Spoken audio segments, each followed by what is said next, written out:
Hello everyone. You're watching The Business of Law, the only web TV program focusing on the challenges and opportunities facing the legal profession.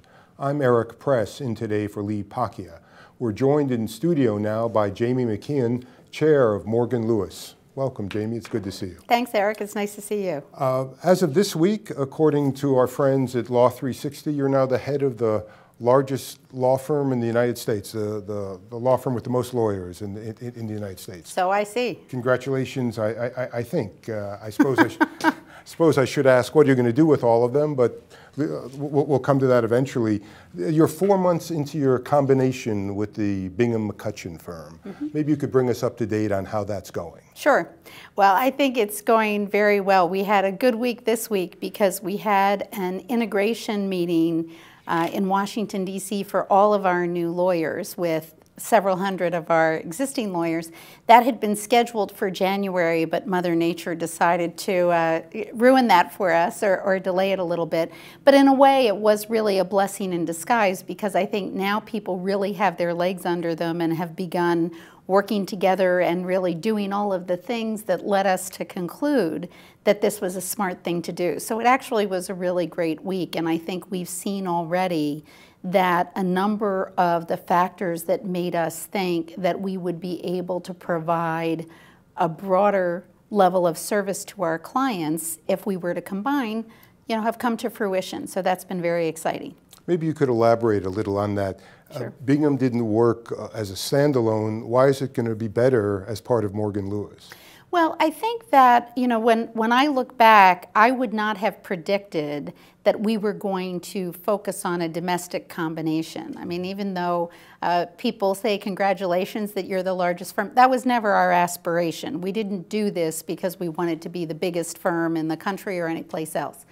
But we had a number of things on our strategic plan, including expanding and deepening our practice in Washington, D.C. in the regulatory area, in New York in the transactional area, and in California where we had pretty significant strength anyway.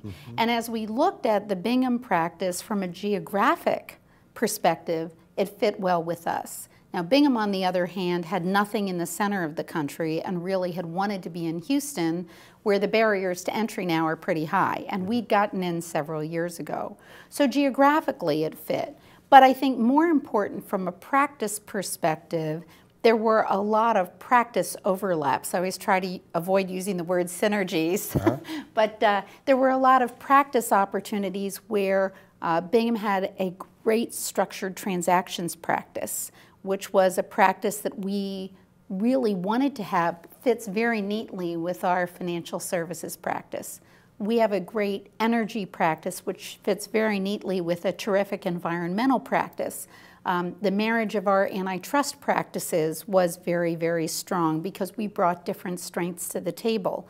So I think what we're seeing is that Morgan Lewis had some practices, labor and employment, employee benefits, white collar, and some geographies where Bingham really had less.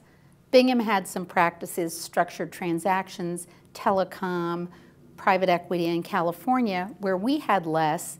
And so when we put those together, it just really made sense. And I think what we're seeing is that a lot of our clients who like to use us for a wide variety of things now have one or two of those holes filled on both sides. So I think that's why it's worked out so well.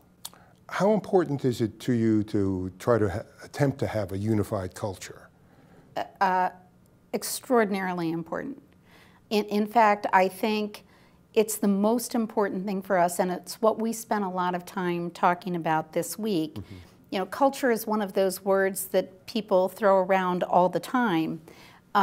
But we really believe in it. And to me, the unified culture is indispensable because what we're really trying to do, what we believe in, is that we want to be able to have a broad and deep relationship with our clients in a wide area of the spectrum of what our corporate clients need, and have them know that they're getting not only the same level of attention, the same level of service, but from a team that's fully integrated so that the knowledge is translated from one to the next.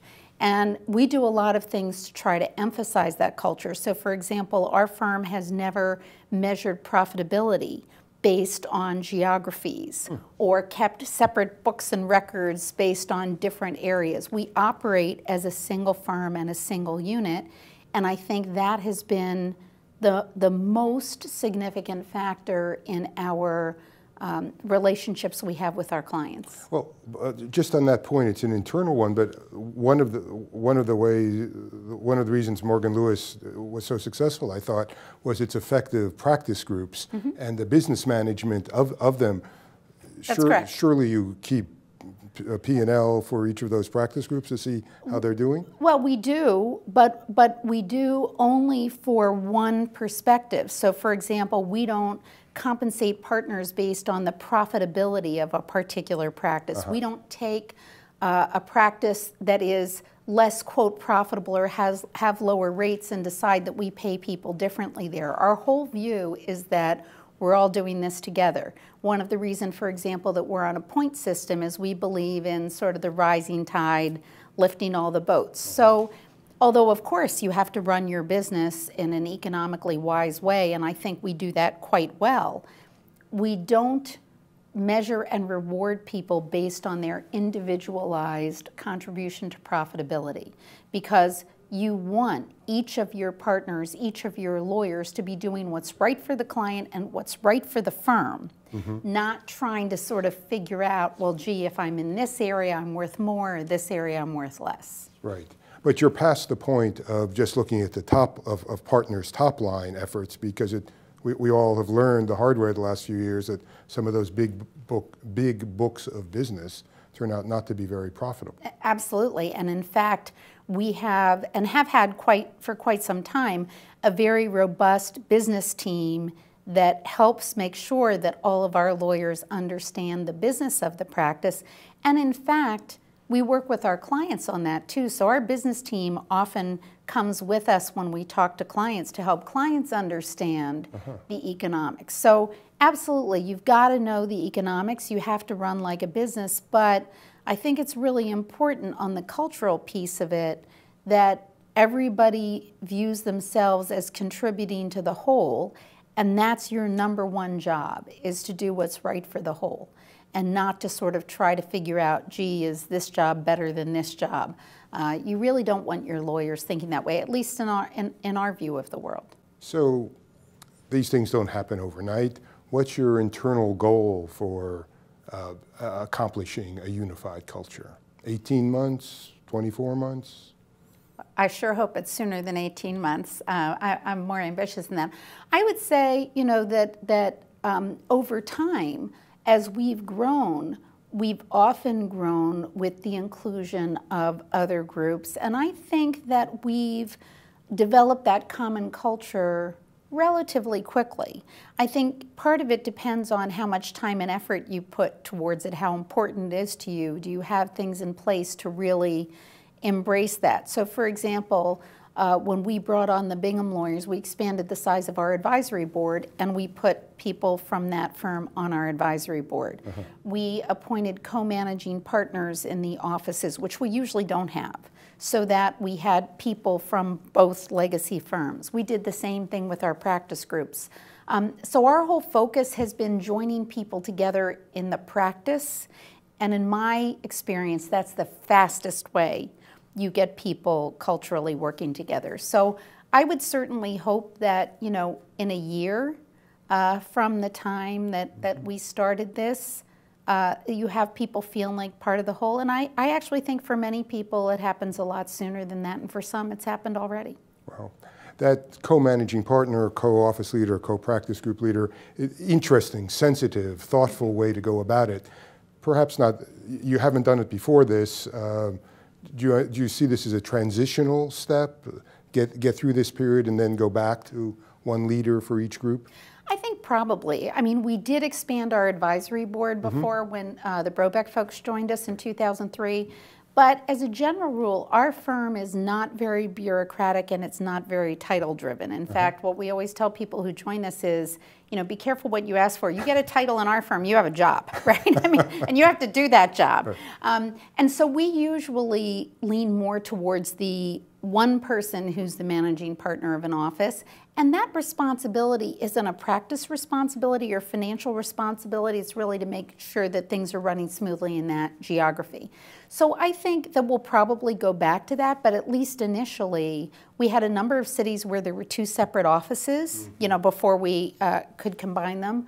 And it was a good way to get people knowing more about each other and include everybody. So I do think that that's a transitional thing, and then you get to the point where it just naturally happens that people's practices are melding. And we have so many common clients with our new colleagues that a lot of that is happening at the practice level, I think, and at the individual practice level. So, you know, I think the official co-this or co-that probably will be transitory. Right. You're on to Singapore now. Yes. Why Singapore? You're now the largest American law firm and with a Singapore office. Yeah, we're actually very excited about it.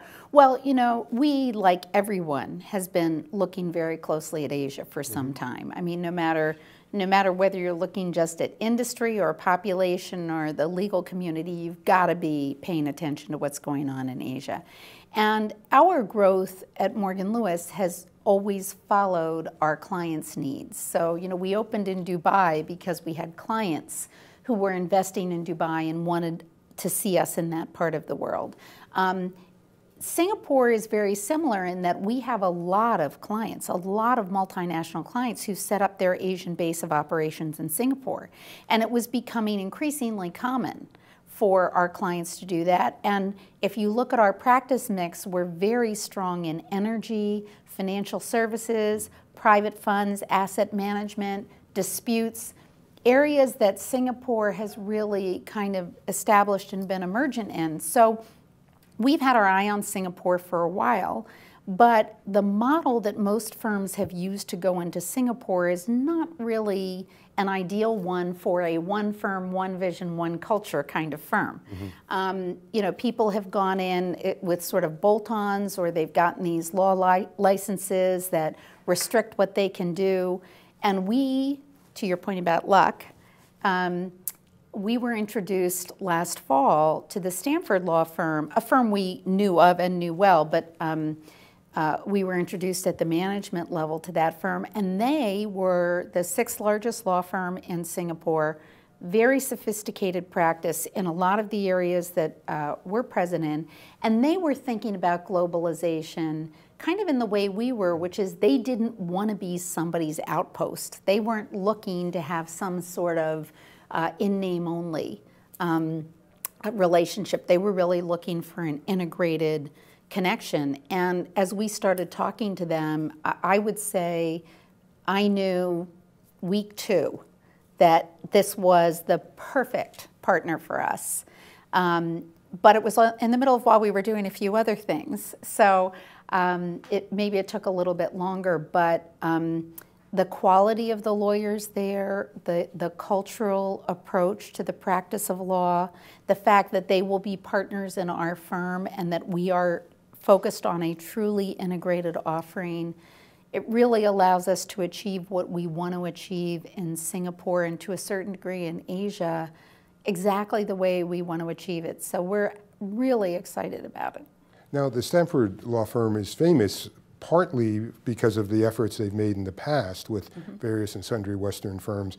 Why is this going to have a happier ending than their last combinations? Well, I think it goes to the point that I just made about the difference in structure and in what they were looking for. So this is, we are merging our legal practices. Their partners will be partners in our firm. We're back in we're all in this together.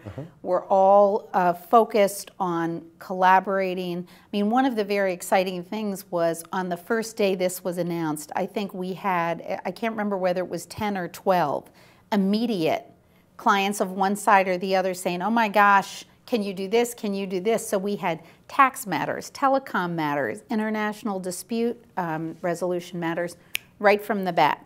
So I think the difference is that nobody's trying to do this as sort of a toe in the water, or we're kind of in, we're kind of out. This is, we're both all in. It's not for 5 years, it's not for a limited period of time, like this is it. And I think that both for the Stamford firm and for us, that's just a more natural place to be. Fair enough. Thank you very much for your time. That was Jami McKeon, the head of the Morgan Lewis Law Firm.